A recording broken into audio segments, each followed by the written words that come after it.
오늘 욥기 6장 우리가 함께 묵상합니다. 4장과 5장은 엘리바스의 논쟁하는 장면이 나오고 6장이 이제 욥의 대답이 기록되어 있습니다. 물론 7장에 이어서 계속해서 욥의 변론에 대해서 이야기하죠. 자신을 변론함에 있어서 그가 하나님 앞에 그 말씀 앞에 비추어 보아서 자신이 잘못된 것이 없음을 고백하고 있습니다. 그러나 그의 친구들이 그의 고백을 전혀 믿어주지 않고 있다라고 하는 것이 문제이겠죠.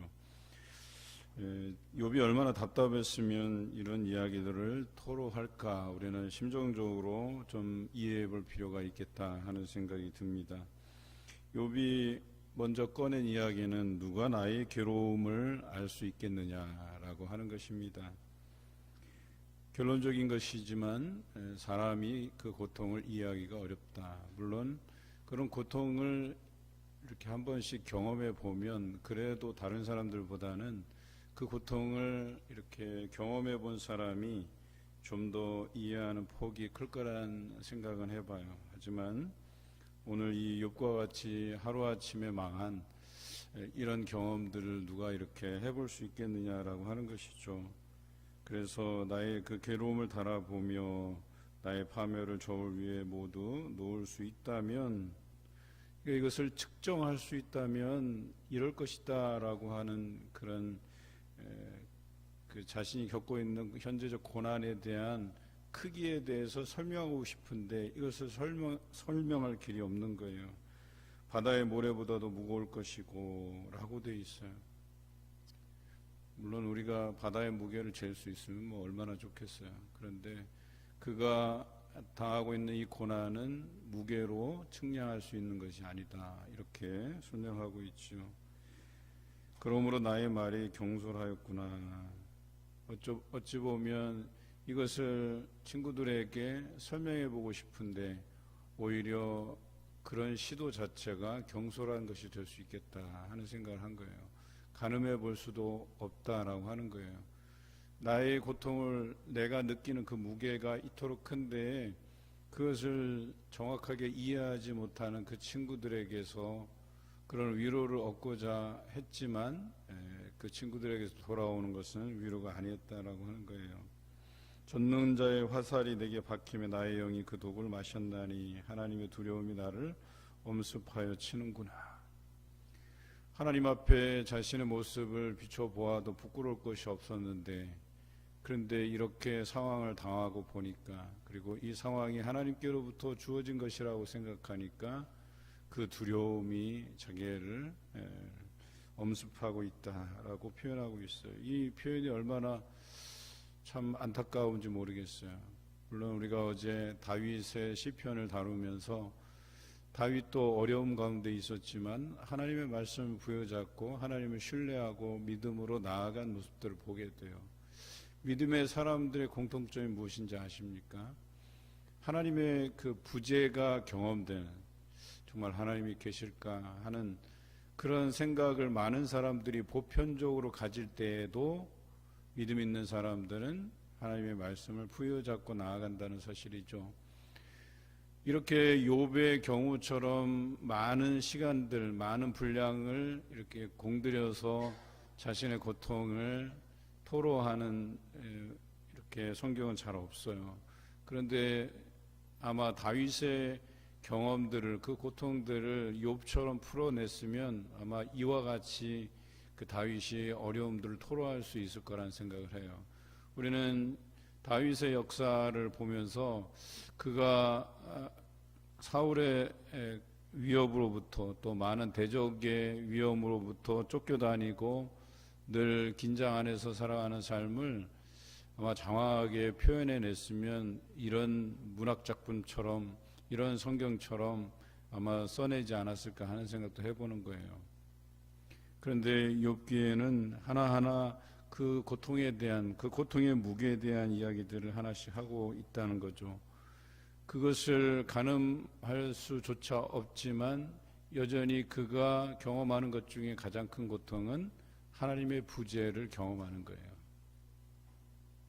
이 고통이 하나님께로부터 왔고 또 하나님께서 이것을 거두어 갈 생각이 없으시다 판단되면 그것으로부터 오는 그 두려움, 내가 하나님께로부터 버려졌다라고 하는 그 생각들이 들 때에 찾아오는 그 안타까움이 분명히 있다라고 하는 것이죠. 저는 참 이 표현이 인간적인 표현이라고 생각이 돼요. 누구나 이런 생각을 할 수 있다는 거예요. 얼마나 하나님의 그 부재가 컸으면, 그래도 우리가 10절에서 알 수 있듯이 그가 그래도 지금 위헌 삼을 만한 것은, 유일하게 붙들고 있는 것은 하나님의 말씀인데, 하나님의 부재가 경험된다고 생각해 보세요. 그 얼마나 그 고통이 더 크겠느냐라고 하는 거예요. 때로는 하나님께서 침묵하시기도 하세요. 이 고통의 순간들을 지나가게 하는 그 과정 안에서 때로는 침묵하실 때가 있단 말이에요. 그때 느껴지는 게 하나님의 부재예요. 매 순간순간마다 나와 동행하시고 나와 함께 해주시고 나를 만져주시고 위로해주시고 응답해주시고 이러면 얼마나 좋겠어요. 차라리 그거라면 이 상황에 어떤 어려움이 있을지라도 견뎌낼만 하다는 거예요. 그런데 지금 이 순간 욥은 하나님의 부재를 경험하고 있다는 거예요. 심지어 그 하나님의 부재가 결과적으로 너의 죄 때문이라고 나의 친한 친구들이 나를 공격하고 있는 상황에 더욱 비참한 것이죠. 들나귀가 풀이 있으면 어찌 울겠으며 소가 꼴이 있으면 어찌 울겠느냐. 여러분, 그냥 잠시적인 고통, 또 그냥 웃고 넘어갈 수 있는 스트레스 정도는요, 그냥 먹는 걸로도 풀 수가 있어요. 들나귀나 소 같은 경우는 먹을 것이 있을 때 그 고통을 잠시적으로 잊는 것처럼 우리도 뭐 웬만한 것은 그냥 웃어 넘기자, 그냥 이렇게 같이 식사하고 또 같이 대화로 풀어서 넘길 수 있을 만한 것들이 있어요. 또 싱거운 것이 소금 없이 먹히겠느냐, 닭의 알 흰자위가 맛이 있겠느냐. 뭐 저도 달걀을 굉장히 좋아하지만 이제 달걀이 가끔씩 보면 이제 소금이 안 들어가서 약간 비린 맛이 날 때도 덜어 있거든요. 그래도 하여튼간 소금 친 그 달걀, 또 그 흰자위. 그런데 지금 욥의 심정은 이래요. 내 마음이 이런 것들을 만지기도 싫어한다. 평소에는 그것이 나에게 좋은 음식이 되고 좋은 것이 되지만 지금은 그것도 가까이 하기 싫다 이거예요. 그것도 역시 꺼리는 음식물 같이 여겨지는 자신의 그 심정을 좀 이해해 달라고 친구에게 지금 토로하고 있는 거예요. 여러분, 이쯤 되면 친구들이 변론을 포기하고 그냥 욥의 입장이 되어줄 수 있잖아요. 그런데 이건 시작에 불과하다는 거예요. 앞으로도 7번 더 변론이 시작이 돼요. 논쟁이 시작되고 또 욥의 변론이 계속해서 나오고, 참 제가 볼 때 이 욥의 세 친구가 참 몹쓸 짓 하는 사람과 같이 여겨질 때가 바로 이때다라고 하는 것이죠. 지금 자신의 현재적 고난은 이는 곧 나를 멸하시기를 기뻐하사 하나님이 그의 손을 들어 나를 끊어버리실 것이라. 내가 이 상태로 지속되면 나는 곧 죽을 것이다. 나는 죽을 수밖에 없다. 나는 꺼져가는 등불이다. 이렇게 표현하고 있는 거예요. 그냥 옆에서 입김만 훅 불어도 그냥 꺼져가는 등불일 수밖에 없다. 이런 표현을 하고 있어요. 그런데 놀랍게도 10절에 이런 상황에도 불구하고 욥의 고백은 그러할지라도 내가 오히려 위로를 받고 그칠 줄 모르는 고통 가운데에서도 기뻐하는 것은 내가 거룩하신 이의 말씀을 거역하지 아니하였습니다. 여러분, 다윗도 자신이 소망 없을 때에도 자신이 하나님 앞에 행한 그 깨끗함, 그 정직함 때문에 소망이 있다고 오히려 위로하고 하나님의 말씀을 부여잡고 나아간 것처럼 욥도 이런 극한 어려움 안에서 오히려 그가 위로받고 기뻐할 수 있는 것은 자신이 하나님의 말씀을 거역하지 않았다라고 하는 이 하나의 사실만으로도 지금 이 어려움 속에서도 위로를 받고 있다라고 하는 것이죠. 여러분, 이것이 우리에게 음식이 되고 이것이 우리에게 위로가 되는 거예요. 그게 바로 하나님의 말씀이죠. 우리는 날마다 하나님의 말씀을 부여잡고 살아가면서 우리에게 다가오는 그 현재적 고난을 이겨갈 수 있는 것이거든요. 그 말씀으로 인해서 내가 위로받을 수 있는 것이거든요. 내가 그 말씀으로 인해서 지금의 이 어려움을 이겨낼 수 있는 것이거든요. 그렇습니다. 내가 이렇게 하나님 앞에 그 말씀을 거역함이 없는데 내게 찾아오는 이 고난을 이해하지 못할 때가 있어. 왜 이런 것이 나에게 닥쳐질까라고 하는 그런 생각으로 살아갈 때가 얼마나 많은지 몰라요. 참 이분은 잘 살았는데 그렇게 법 없이도 살만한 사람이었는데 뭐 이런 말들 많이 하시잖아요. 그런데 왜 이런 사람에게 이런 어려움이 찾아올까라고 하는 거예요. 바울도 하나님의 그 귀한 사역들을 감당하면서 자신 안에 있는 그 가시, 사실 그 가시가 어떤 것인지 모르겠어요. 어떤 사람은 바울에게 있는 질병이었을 거다, 또는 바울에게 있는 대적자들, 자신을 괴롭게 하는 지금으로 얘기하면 스토커 같은 거죠. 그 스토커 같이 자신을 따라다니면서 자기를 힘들게 했던 원수 같은 사람일 수도 있다. 이런 여러 가지 견해들이 있어요. 그런데 그것이 내게 족하다라는 그 한 표현으로 그는 평생을 그것을 짊어지고 살아요. 그리고 평생을 복음을 위해서 애쓰며 힘쓰며 살아가는 사람이에요. 우리는 이럴 수는 없는가라고 하는 것을 한번 생각해 보자는 거예요. 우리가 하나님의 말씀 앞에서 거역한 것이 없다면 그것으로 인해서 지금 욥이 당하는 이 고난 안에서도 나는 위로가 된다, 기뻐할 수 있다 라고 고백드릴 수 있는가? 우리는 이것을 한번 생각해 볼 필요가 있는 거예요. 내가 이렇게 열심히 잘 살았는데 하나님 앞에 충성하고 봉사하고 헌신했는데 왜 나한테 이런 일이 발생할까 하고 그 상황들을 모면하기 위해서 쉽게 믿음을 저버리고 믿음을 떠나버리고 믿음의 동역자들 배반하고 세상을 향해 달려가는 이런 삶은 아닌지에 대해서 우리 한번 생각해 볼 필요가 있다는 거예요. 그런데 성경은 아주 일관되게 믿음의 사람들을 이렇게 표현해요. 하나님의 부재가 경험되는 그 상황 안에서도 말씀을 부여잡고 믿음을 배반하지 않고 그 길을 달려가는 그들의 인생을 바라보게 되는 거예요. 여러분, 우리 삶에서 한두 가지 문제 없이 살아가는 사람이 잘 없어요. 살아가면서 우리 안에 여러 가지 문제를 만나고 잘 해결되지 않을 때가 있어요. 어쩌면 두려운 것들이 이 상황이 평생 갈 수도 있겠다 하는 그런 두려움이 나를 엄습할 때가 있어요. 여러분, 그래도 위로받으시기 바라요. 말씀을 부여잡고 내가 말씀 안에서 정직히 깨끗이 또 말씀을 거역하지 않고 살아가는 그 삶이 여러분 삶에서 위로가 되시길 바라요. 그리고 하나님께서 언젠가 꼭 그것에 대한 보상, 대가를 우리에게 주시는 분이세요. 그 믿음을 지킨 것으로 인해서 하나님께서 여러분 삶을 기쁘시게 생각할 때가 반드시 온다라고 하는 것을 기억하시길 바랍니다.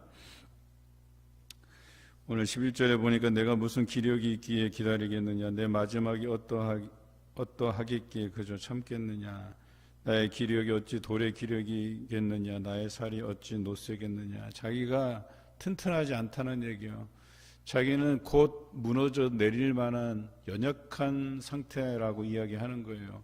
그냥 옆에서 살짝 건드리기만 해도 터질 것 같은 그런 인생 가운데 있다라고 하는 거예요. 여러분, 이 14절이 욥의 심정을 가장 잘 대변하고 있는 거예요. 자기가 친구들에게 받고 싶은 거는 그냥 동정이에요. 그냥 이 상황이 내가 잘하건 잘못했건 이것을 떠나서 적어도 낙심한 자는 전능자를 경외하기를 저버릴지라도 그의 친구로부터 동정을 받느니라 그랬어요. 이 사람이 잘못해서 받는 벌일지라도 혹 그것이 확정적일지라도 그 사람이 바라는 것은 친구들의 동정, 위로라고 얘기하는 거예요. 그런데 너희는 친구로서 나를 동정해 주지도 않는다라는 거예요. 한번 생각해 보세요. 우리는 잘 하나님 앞에 나아가고 믿고 기도하고 또 동행해 주심으로 은혜 주심으로 살아가는 사람들이에요. 그런데 어떤 사람의 당한 일이 정말 우리가 판단하기에 그걸 속단할 수는 없지만 저 사람이 정말 하나님을 잘 섬기다가 저런 일을 당했으면 하는 안타까울 때가 있잖아요. 그런데 그런 심정을 보더라도 가서 야, 너 잘 안 믿어서 그래 이런 얘기 하기보다는 우리가 그냥 인간적으로 생각해도 가서 그런 이야기는 뒤로 하고 그냥 우선 얘가 급하니까 얘가 당장 힘드니까 건드리면 터질 듯한 그 어려움이 있으니까 가서 위로하고 동조하는 것이 인간으로서 할 수 있는 일이라고 이야기하는 거예요. 그럼에도 불구하고 15절 내 형제들은 겨울과 같이 변덕스럽고 그랬어요. 변덕스럽다. 7일 동안은 그저 묵묵히 그의 곁에서 자리를 지켜주고 아무 말도 안 한 것이 그에게 큰 위로가 됐었을 법도 한데 그들의 변덕스러운 태도에 대해서 이 욥은 참다 못해서 이야기를 꺼낸 거예요. 그리고 그들의 그 발언 자체가 자기에게 아무 유익도 없고 도움도 되지 않고 또 그들이 말하는 그것이 방향을 잘못 설정했다라고 판단이 선 거예요. 자신은 하나님의 말씀을 부여잡고 그것을 거역하지 않고 살아왔는데 이들은 내가 하나님의 말씀을 부정하고 거역했다고 그것으로 인해서 지금 이 어려움의 그 상황들에 직면했다고 이야기하는 거예요. 여러분, 심지어는 21절에 이렇게 표현하죠. 이제 너희는 아무것도 아니로구나. 너희가 두려운 일을 본즉 겁내는구나. 이런 상황이 나와는 상관이 없다라고 하는 것을 선을 긋기 위해서 친구를 동정하고 위로해야 되는데도 불구하고 선을 긋고 너는 하나님의 말씀을 잘 지키지 않은 거야 라고 이 말을 통해서 자신의 의로움을 드러내려고 하는 거예요. 왜? 지금 이 상황이 나에게도 경험될까 두려운 거예요. 그래서 그는 자신의 의로움을 나타내기 위해서 나는 이 일과 상관없다고 줄 그으면서 너는 그런데 상관이 있다라고 얘기한 거예요. 너는 죄 때문에 그렇다. 여러분, 그럴 때 얼마나 자주 있는지 몰라요. 자신의 의로움을 드러내기 위해서 자꾸 선을 그어요. 위로하기보다는 나는 그것과 상관없어. 그래, 나는 그래도 의로운 편이야. 그래도 나는 살아오면서 이런 것까지는 하지 않았어 라고 줄을 거버리고 위로가 필요한 이들에게 다가서지 않아요. 왜? 그 상황이 두렵기 때문에. 여러분, 뭐 조금 상황 이 본문과는 좀 다른 이야기지만 우리가 그 범죄하는 이유가 뭔지 아세요? 내가 여전히 하나님의 그 강력한 처벌을 경험해 보지 못해서 그래요. 사람이 두려우면요 가까이 하지 못해요. 여러분, 펄펄 끓는 냄비, 여러분 맨손으로 양은 냄비 그 양 귀퉁이를 잡을 수 있을 것 같아요? 못해요. 한번 대본 사람은요 그거 만지지 못합니다. 사람들은 뭔가 내가 육체적으로 한번 대어보잖아요. 그거에 대해서 이 각인이 돼 있어서 그 함부로 만지지 못해요.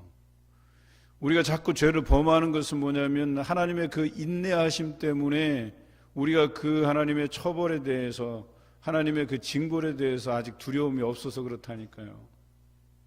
한번 생각해 보세요. 욥처럼 내가 하나님께서 나를 치신다고 생각해요. 그것이 내가 하는 그 잘잘못으로 인해서 받은 것이 아니라고 치더라도 이런 상황을 한번 우리가 겪어보잖아요.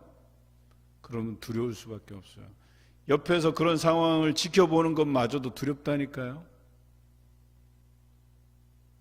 그런데 여전히 우리는 그런 것에 대해서 처절하게 경험해 보지도 않고 또 나쁜 말로 얘기하면 아직 견딜만 한 거예요. 그냥 견딜만 하니까 하나님 앞에서 늘 세상과 타협하면서 살아가고, 그런데 하나님의 그 인내하심이 어디까지겠냐라고 하는 거예요.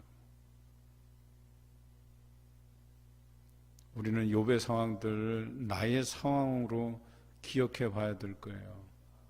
내가 하나님의 말씀을 거역하지도 않았는데 이런 상황이 온다면 나는 어떡할까? 혹시 나는 그 믿음을 저버리고 떠날 만한 그런 상황은 아닌가? 또 반대 급부적으로 생각해 보자는 거예요. 내가 하나님 앞에 범죄함으로 인해서 이런 처절한 고통을 내가 당한다면 이런 상황까지 한번 우리가 고민해 보자는 거예요. 여러분, 욥에 비하면 우리는 굉장히 행복하고 살만한 거예요. 내가 이렇게 하나님의 말씀을 저버리고 시시때때로 유혹에 빠지고 그럼에도 불구하고 하나님께서 나를 향해서 이토록 인내하시는 모습을 보면 여러분, 하나님께 감사가 절로 나와야 될 상황이에요. 우린 욥의 상황을 보면서 그걸 보자는 거예요. 우리의 상황을 보자는 거예요. 24절에 내게 가르쳐서 나의 허물된 것을 깨닫게 하라. 내가 잠잠하리라. 옳은 말이 어찌 그리 고통스러운고 너희의 책망은 무엇을 책망함이냐. 내가 잘못한 것이 있으면 한번 지적해 보라는 거예요. 그리고 너희의 책망하는 그 방향성이 잘못됐다고 지적하는 거예요. 나는 아무 잘못이 없는데 너희는 나의 잘못을 탓하는구나. 이렇게 이야기하는 거예요. 그러면서 권고하죠. 29절에 너희는 돌이켜 행악자가 되지 말라. 아직도 나의 의가 건재하니 돌아오라. 내 혀에 어찌 불의한 것이 있으랴. 내 미각에 어찌 속임을 분간하지 못하랴. 지금까지 살아온 인생이 그 하나님의 말씀을 분별하면서 하나님 앞에 의롭게 서가기를 애썼던 자신의 그 모습, 그러니 지금 너희들이 나를 공격하는 것이 마땅하지 않다. 돌아오라고 이야기하고 있어요. 결론적인 이야기지만 욥의 세 친구가 결과적으로 하나님의 그 대가를 받게 치르게 돼 있죠. 그렇습니다. 우리는 우리의 입술로 무엇인가를 판단하고 속단하는 것에 대해서 멈출 때가 있어요. 저는 늘 설교하면서 판단의 유보라는 표현을 자주 쓰게 돼요. 성경에 보면 지금은 너희가 거울을 보는 것 같이 희미하나 예수님께서 재림하실 그날에는 얼굴을 맞대어 본 같이 확실해지는 날이 있을 것이다 라고 이야기하잖아요. 여러분, 지금 우리 신앙이라고 하는 것이 꼭 집어서 이거다라고 할 만한 것이 잘 없어요. 그러니까 예수 그리스도의 그 십자가의 고난과 죽으심과 부활 외에는요, 우리가 예수 그리스도의 재림하시는 그날에 모든 것이 확실해지는 거예요. 모든 것이 얼굴을 맞대어 본 같이 확실해지는 거예요. 그 전까지는 우리가 속단하고 뭔가를 판단하는 것들이 잘못될 수도 있어요. 틀릴 수도 있어요. 정서적 깊이까지 이해하기 어려울 수도 있어요. 그래서 우리는 판단을 유보하고 이 상황에서 하나님께서 우리에게 요구하시는 삶이 무엇인가를 우리가 깨달을 필요가 있다는 거예요. 오늘 욥 앞에 선 세 친구들의 행하여야 할 바는 이것이 누구의 죄 때문인가를 놓고 논쟁하기보다는 그저 욥을 위로하는 일, 그것이 하나님께서 그들을 욥에게 보내신 이유였다라고 하는 거예요. 오늘 여러분을 이 땅에 보내신 하나님의 계획과 목적은 무엇입니까? 오늘 그것을 헤아려서 살아가신 여러분 되셨으면 좋겠어요. 또 이런 상황이 여러분에게 주어진다면 위로하시기 바라요. 그저 아무 말 하지 않고 곁에 있어주고 위로하고 격려하고 하는 것만으로도 충분히 복음이 되어 하나님의 메시지가 된다라고 얘기하는 거예요. 오늘 욥의 이런 표현들을 통해서 나의 삶을 다시 한번 돌이켜보고 정말 나도 하나님 앞에 이러한 인생을 살 수 있을까 고민해보고 여러분의 믿음의 극치는 어디까지일까, 나는 어디까지 그 말씀을 부여잡고 이 믿음을 지킬 것인가에 대한 고민과 더불어서 말씀 안에서 살아가며 승리하시는 여러분 삶이 되시기를 주님의 이름으로 기원합니다.